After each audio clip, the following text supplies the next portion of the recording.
Hi friends, welcome back to my channel. ఇప్పుడు ఏందిన వార్త, SC ఎస్టీలకు విద్యుత్ శాఖ అండి 200 యూనిట్ల లోపు బిల్లులు. పూర్తి వివరాలు తెలుసుకుందాము. వీడియోలోకి అయితే వెళ్ళిపోయే ముందు వీడియోకి ఒక లైక్ కొట్టండి. ఎస్సీ ఎస్టీలకు విద్యుత్ శాఖ 200 యూనిట్ల లోపు వినియోగదారులకు జూన్ బిల్లులు భారీగా, లబ్ధిదారులకు కుదింపు. సో ఉచిత విద్యుత్ పొందుతున్న ఎస్సీ ఎస్టీలకు ఏపీఎస్పీడీసీఎల్ షాక్ ఇచ్చింది. నిర్దేశించిన దానికన్నా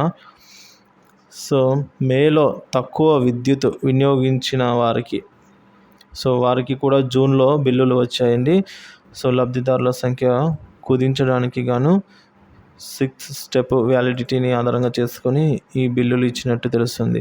200 యూనిట్ల లోపు విద్యుత్ వినియోగించే ఎస్సీ ఎస్టీలకు రాష్ట్ర ప్రభుత్వం ఉచిత విద్యుత్ అందిస్తుంది. ఎస్సీ ఎస్టీ కాలనీలకు వెలుపల ఉండే వారికి విద్యుత్ రాయితీని గత ప్రభుత్వం తొలగించే ప్రయత్నం చేసింది.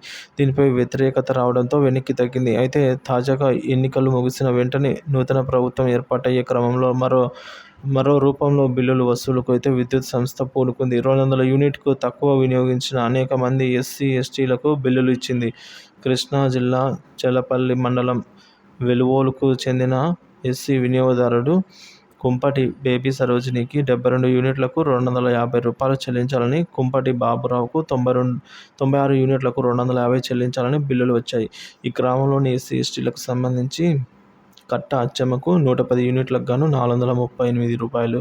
చింతల గ్రామంలోని ఎస్టీ వినియోగదారులకు బండారు కోటేశ్వరరావు గారికి 157 యూనిట్లకు గాను రూ.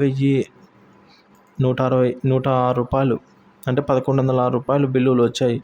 వెలువోలులోని దళితవాడలో 110 దళిత కుటుంబాలకు గాను గతంలో ఎప్పుడూ బిల్లులు కట్టని 80 కుటుంబాలు కూడా ఈ నెలలో బిల్లులు వచ్చినట్టు తెలిసింది. ఉమ్మడి కృష్ణా జిల్లాలో 2,03,976 మంది ఎస్సీ ఎస్టీ గృహ విద్యుత్ వినియోగదారులకు నెలకు 200 యూనిట్ వరకు ఉచిత విద్యుత్ అందిస్తున్నారు.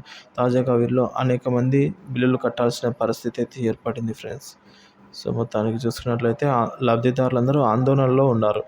ఎస్సీ ఎస్టీ కాలనీలోని ఇంటికి మరొకరికి అద్దెకి ఇచ్చిన లబ్ధిదారుని పేరుపైన ఒకటి మించి అదనపు సర్వీస్ మీటర్ ఉన్న లబ్ధిదారుడు ప్రభుత్వ ఉద్యోగి అయినా కూడా 3.5 ఎకరాలకు మించి వ్యవసాయ భూమి ఉన్న, 1000 చదరపు అడుగులకు మించి గృహం ఉన్న, 4 చక్రాల వాహనం 4 వీలర్ ఉన్న, ఆదాయ పన్ను రిటర్న్స్ తదితర అంశాలను ఆధారంగా చేసుకుని విద్యుత్ సంస్థ లబ్ధిదారులను కుదిస్తున్నట్టు తెలిసింది. గతంలో ఏ కారణంతో లబ్ధిదారుని అయితే అనర్హుడిగా పేర్కొందో వెంటనే వివరాలు ఇచ్చేవారు. ప్రస్తుతం ఆ కారణాలు విద్యుత్ సంస్థ తెలియజేయడం లేదు. దీంతో లబ్ధిదారులు తమకు ఎందుకు ఉచిత విద్యుత్ తొలగించారో తెలియక ఆందోళన అయితే చెందుతున్నారు ఫ్రెండ్స్. ఈ విధంగా ఎస్సీ ఎస్టీలకు విద్యుత్ శాఖని అయితే చెప్పుకోవాలి.